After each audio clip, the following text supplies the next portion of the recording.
kundi pamumulitika lang at paninira sa mga kalaban nila sa politika. Kung napansin ninyo, noong lumabas yung malaking issue ng blanco sa mga blanco sa budget. At maraming nagtatanong at maraming nagsasabi na unconstitutional yung budget.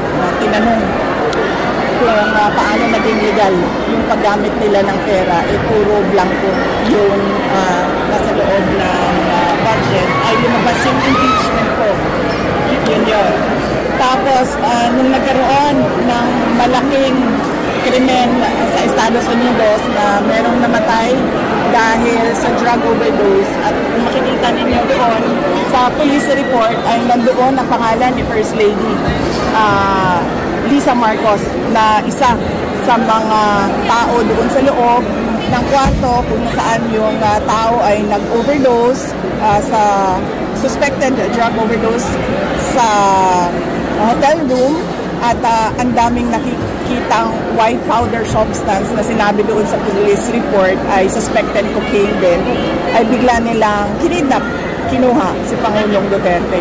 Nung lumabas naman yung kanilang May 1 na 20 pesos ang kilo ng bigas, at syempre dahil hindi naman totoo yung pangako na yon, pambobola lang naman yon sa mga tao, hindi nila kayang i-sustain, ay tinigil kaagad ng May 2, lumabas naman yung complaint ko kay Congressman Pulong Duterte. So nakikita nyo na basta merong nangyari na kanuluan ng administrasyon, ang ginagawa nila ay sinisira nila ang kanilang kalaban sa politika para matabunan yung totoong issue ng bayan.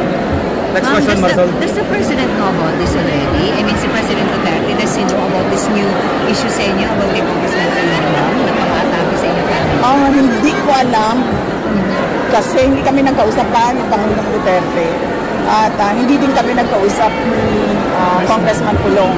Pero nakita ko siya na nagpa-interview siya doon sa labas ng detention center. So baka noong nasa loob siya ay napag-usapan na lang. So clearly, VP, you believe na this is part of political, again, attack sa inyong mga Duterte? Oh yes ma'am. Sabi ko na nga, every time nagkakaroon sila ng issue, malaking issue na kabalbalan na ginagawa nila, ang kanilang pang-cover sa mga issue na ito ay atakihin yung kalaban nila sa politika. Ma'am, ano po? From national or we're talking here of local politics, dyan lang po sa Davao? Hindi, national. Tulad nga ng sinabi ko, blanco yung budget, nag-file sila ng impeachment. Ang laking tanong nun kasi blank check yun Parang ikaw na ang magsasabi kung paano at saan mo gagamitin yung pera ng gobyerno. Nag-file sila ng impeachment. Nung nagkaroon ng drug overdose at merong namatay sa Amerika at nandoon sa loob ng kwarto si First Lady Lisa Marcos at nandoon sa police report, cocaine yung sinasabing nagkalat doon sa kwarto na yon, ay bigla na lang nilang hinila, kinidnap, kinuha, dinukot si Pangulong Duterte. Ngayon naman, 20 pesos ang kilo ng bigas, isang araw lang, tapos na, wala na. Kinalimutan na naman na pangako, ay bigla na lang merong nag-file ng complaint kay Congressman Pulong. VP, anong masabi mo? Bigas po kasi sinasabi raw po ng Comelec daw is para nga po mag-give ito sa mag-usapang ng ayuda sa after the election. Kasi kung ayuda ang pinag-uusapan natin, ibig sabihin, meron silang nakikitang pangangailangan sa tao, di ba? Kaya nga nila in-exempt ang AKAP at AIX, ayuda na kailangan ng taong bayan. So lalong-lalo na yung 20 pesos na kilo ng bigas, lalong kailangan ng mga gutom yun. Huwag nilang i-excuse. Hindi talaga nila kaya gawin yan. Hindi sila marunong paano gawin yan. At nagsisinungaling lang sila kasi nagpapanik sila sa pagbagsak ng ratings ng kanilang mga kandidato. Last two questions. So, anong reaction mo sa case na nag-file against Pulong, Congressman Pulong? Sino po yung sir? Masyado nang mahaba yung nasabi Nasagot ko, na, sir. Nasagot na po. Nandiyan yan sa recording ko. Yes, sir. BP, anong masabi mo sa problema ng droga? Lalo po yung malala. Opo, ma'am. Yan ang sinabi ko, ma'am. Kapag ang ulo lulong sa droga, lahat ng kamay at paa, lahat yan magdodroga na rin kasi wala na silang respeto sa authority. Yan yung problema natin ngayon. Lahat ng tao, nagkakanya-kanya na ang mga illegal at kriminal. Mga true lang yung presidente natin nagdodroga po. Well, mag-assume na lang tayo na totoo dahil ayaw niya magpa-drug test. Meron siyang video ng paggamit ng droga na hindi nila ma-deny kasi authenticated. Tapos, hinamon siya ng isang senator candidate na magpa-drug test. Ayaw niyang magpa-drug test. Last question, Alex, Times of London. Can I ask, given how things have worked out, do you regret forming an alliance with President Marcos in 2022? No, because I am Vice President right now, so I do not regret anything. I am able to help a lot of people. I'm able to help people nationwide because my office is a national office. On that note, I am thankful. I am thankful that the 2022 elections happened and that I became Vice President.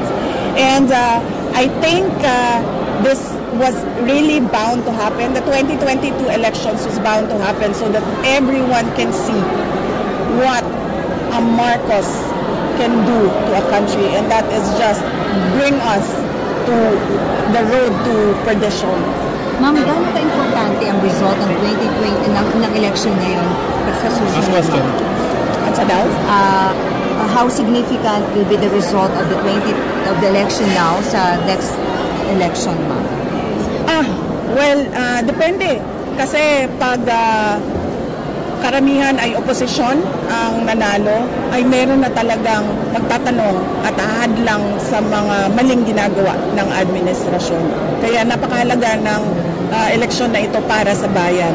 Dahil kapag dumami ang oposisyon, ay makukwestiyon na sila all the way at hindi na nila kayang takutin lang o bayaran lang yung mga tao sa loob ng gobyerno. Ma'am, 60 ay ilang days na lang before election, what do you intend to do, ma'am, para sabihin po ng Presidente yung kanyang Duterte?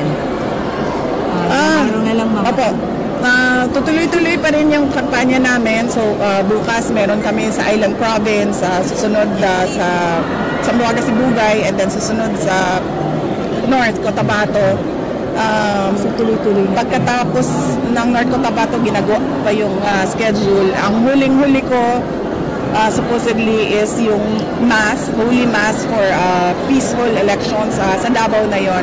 The day before, wala ng kampanya yon, the day before election day. Ma'am, naka-schedule with PDP candidates.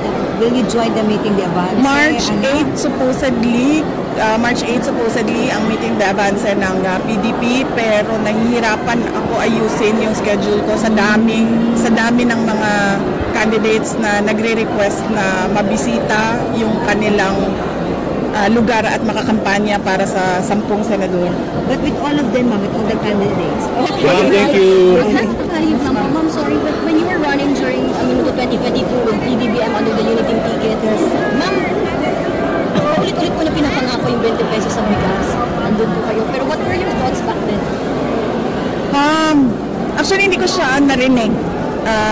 Nakita ko lang sa isang video na sumagot siya, sa isang interview ata na sumagot siya sa 20 pesos ang kilo ng bigas. Tinanong ko na lang yon after na ng election. Tinanong ko yung isang businessman ng bigas.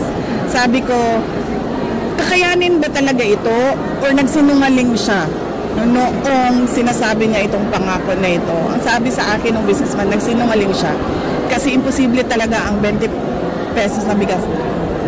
Pero pwede siya, hindi ko lang i-share sa inyo kasi ayaw ko tulungan.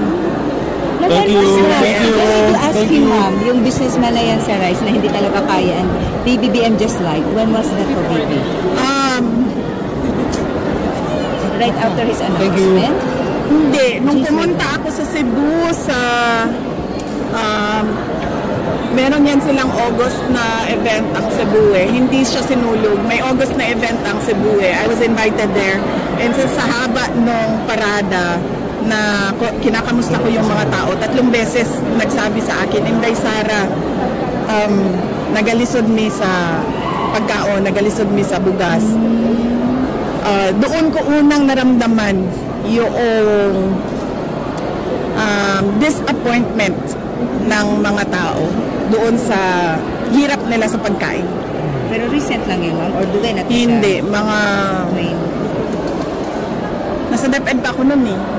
Yung event na katabi ko, si First Lady, merong pinirmahan sa car-car. Hindi ko na alam anong event yun. Oo. Okay, Doon thank pa lang you. alam mo nang he can never fulfill the 20 pesos promise. After nun, yes. Nagtanong ako sa isang businessman. Alright. Thank you. Thank you, ma'am. Thank you so much.